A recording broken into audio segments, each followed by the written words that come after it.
بسم اللہ الرحمن الرحیم۔ السلام علیکم۔ برا وقت سب پر آتا ہے، لیکن کبھی کبھی انسان پر برا وقت آتا ہے جس میں اس کے ساتھ لہجے اور رویے دونوں ہی تبدیل ہو جاتے ہیں۔ وہ اپنے اور پرائے میں فرق نہیں کر پاتا، اور برے وقت کی یہی قسم انسان کو اس کی اوقات بتاتی ہے، اسے احساس دلاتی ہے کہ اس کا اللہ کے سوا کوئی نہیں۔ وہ اللہ کو چھوڑ کر جنہیں راضی رکھنے میں مصروف رہتا ہے، وہ سب کہاں ہیں؟ یہی برا وقت اسے بتاتا ہے کہ حقیقت میں اسے صرف اللہ کی ضرورت ہے۔ ہر بات کہہ دینے کی نہیں ہوتی، کچھ باتیں سننے کی بھی ہوتی ہیں، کچھ سمجھنے کی، کچھ جذب کر لینے کی، اور کچھ سہ جانے کی بھی۔ اللہ تعالیٰ سے دعا ہے کہ وہ ہم سب کو نیکی کی ہدایت دے اور اپنے نیک بندوں میں شامل کرے۔ اللہ تعالیٰ آپ کو اور آپ کے تمام اہل و عیال کو اپنے حفظ و امان میں رکھے، آمین۔ آج انشاءاللہ سورہ لقمان کی آیت نمبر 21 سے سٹارٹ کریں گے۔ اس کا ترجمہ اور تفسیر تفہیم القرآن سے بیان کروں گی، جو اہل سنت جماعت کے لیے ہے۔ اعوذ باللہ من الشیطان الرجیم، بسم اللہ الرحمن الرحیم۔ اور جب ان سے کہا جاتا ہے کہ پیروی کرو اس چیز کی جو اللہ نے نازل کی ہے، تو کہتے ہیں کہ ہم تو اس چیز کی پیروی کریں گے جس پر ہم نے اپنے باپ دادا کو پایا ہے۔ کیا یہ انہی کی پیروی کریں گے، خواہ شیطان ان کو بھڑکتی ہوئی آگ ہی کی طرف کیوں نہ بلاتا رہا ہو؟ اس کی تفسیر ہے، یعنی ہر شخص اور ہر خاندان اور ہر قوم کے باپ دادا کا حق پر ہونا کچھ ضروری نہیں ہے۔ محض یہ بات کہ یہ طریقہ باپ دادا کے وقتوں سے چلا آ رہا ہے ہرگز اس امر کی دلیل نہیں ہے کہ یہ حق بھی ہے۔ کوئی عقل مند آدمی یہ نادانی کی حرکت نہیں کر سکتا کہ اگر اس کے باپ دادا گمراہ رہے ہوں تو وہ بھی آنکھیں بند کر کے انہی کی راہ پر چلے جائے، اور کبھی یہ تحقیق کرنے کی ضرورت نہ محسوس کرے کہ یہ راہ جا کدھر رہی ہے۔ آیت نمبر 22، جو شخص اپنے آپ کو اللہ کے حوالے کر دے اور عملاً وہ نیک ہو، اس نے فی الواقعہ ایک بھروسے کے قابل سہارا تھام لیا، اور سارے معاملات کا آخری فیصلہ اللہ ہی کے ہاتھ ہے۔ اس کی تفسیر ہے، یعنی پوری طرح اپنے آپ کو اللہ کی بندگی میں دے دے، اپنی کوئی چیز اس کی بندگی سے مستثنیٰ کر کے نہ رکھے، اپنے سارے معاملات اس کے سپرد کر دے، اور اسی کی دی ہوئی ہدایت کو اپنی پوری زندگی کا قانون بنائے۔ یعنی ایسا نہ ہو کہ زبان سے تو وہ حوالگی و سپردگی کا اعلان کر دے، مگر عملاً وہ رویہ اختیار نہ کرے جو خدا کے ایک مطیع فرمان بندے کا ہونا چاہیے۔ یعنی نہ اس کو اس بات کا کوئی خطرہ کہ اسے غلط رہنمائی ملے گی، نہ اس بات کا کوئی اندیشہ کہ خدا کی بندگی کر کے اس کا انجام خراب ہوگا۔ آیت نمبر 23، اب جو کفر کرتا ہے اس کا کفر تمہیں غم میں مبتلا نہ کرے، انہیں پلٹ کر آنا تو ہماری ہی طرف ہے، پھر ہم انہیں بتا دیں گے کہ وہ کیا کچھ کر کے آئے ہیں۔ یقیناً اللہ سینوں کے چھپے ہوئے راز تک جانتا ہے۔ اس کی تفسیر ہے، یہ خطاب نبی صلی اللہ علیہ وآلہ وسلم کی طرف ہے۔ مطلب یہ ہے کہ اے نبی، جو شخص تمہاری بات ماننے سے انکار کرتا ہے وہ اپنے نزدیک تو یہ سمجھتا ہے کہ اس نے اسلام کو رد کر کے اور کفر پر اصرار کر کے تمہیں ذکر پہنچائی ہے، لیکن دراصل اس نے اپنے آپ کو پہنچائی ہے۔ اس نے تمہارا کچھ نہیں بگاڑا، اپنا بگاڑا ہے۔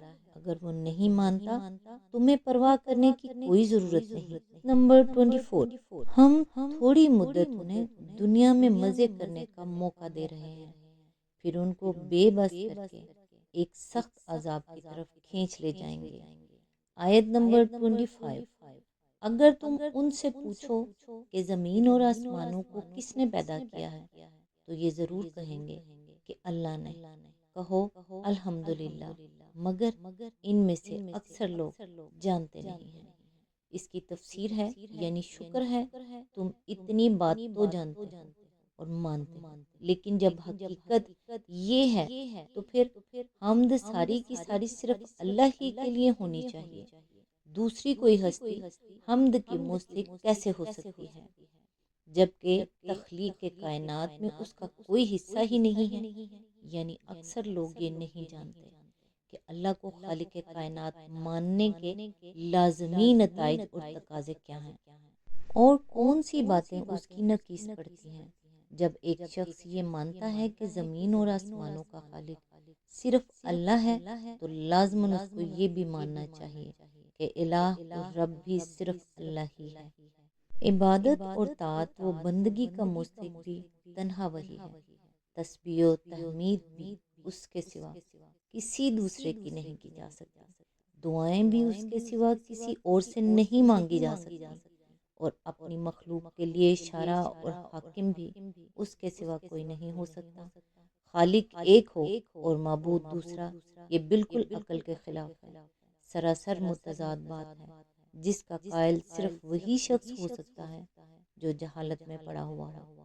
اسی طرح ایک ہستی کو خالق ماننا اور پھر دوسری ہستیوں میں سے کسی کو حاجت روا مشکل کشا ٹھہرانا، کسی کے آگے سر نیاز جھکانا اور کسی کو حاکم ذی اختیار اور مطاع مطلق تسلیم کرنا، یہ سب بھی باہم متناقض باتیں ہیں جنہیں کوئی صاحب علم انسان قبول نہیں کر سکتا۔ آیت نمبر 26، آسمانوں اور زمین میں جو کچھ ہے اللہ ہی کا ہے، بے شک اللہ بے نیاز اور آپ سے آپ محمود ہے۔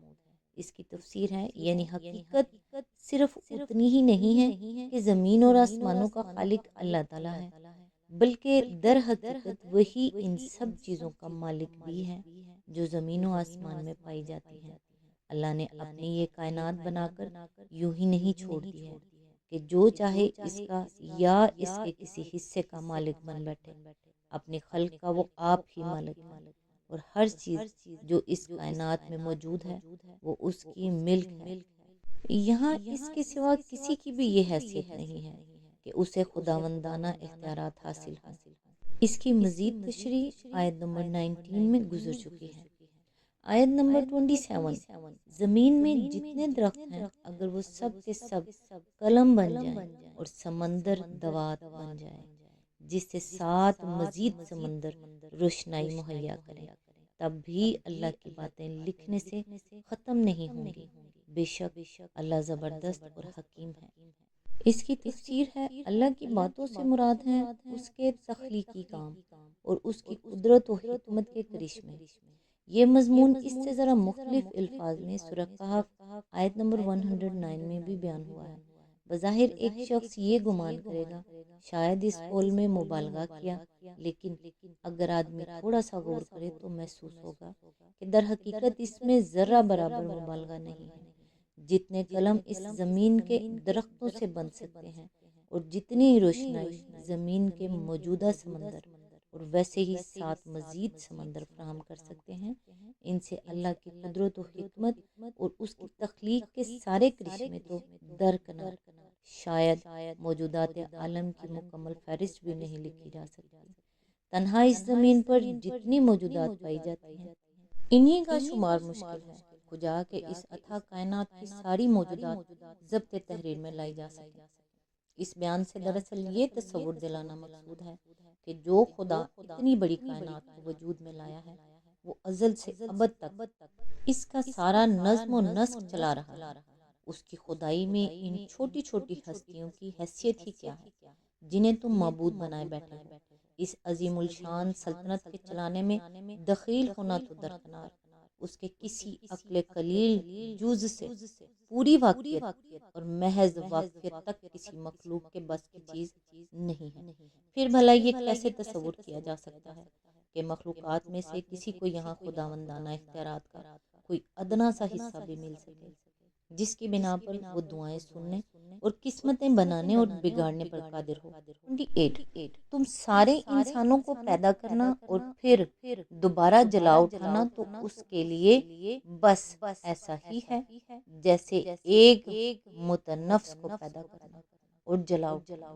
حقیقت یہ ہے کہ اللہ سب کچھ سننے اور دیکھنے والا ہے۔ اس کی تفسیر ہے، یعنی وہ بیک وقت ساری کائنات کی آوازیں الگ الگ سن رہا ہے، اور کوئی آواز اس کی سماعت کو اس طرح مشغول نہیں کرتی کہ اسے سنتے ہوئے وہ دوسری چیزیں نہ سن سکے۔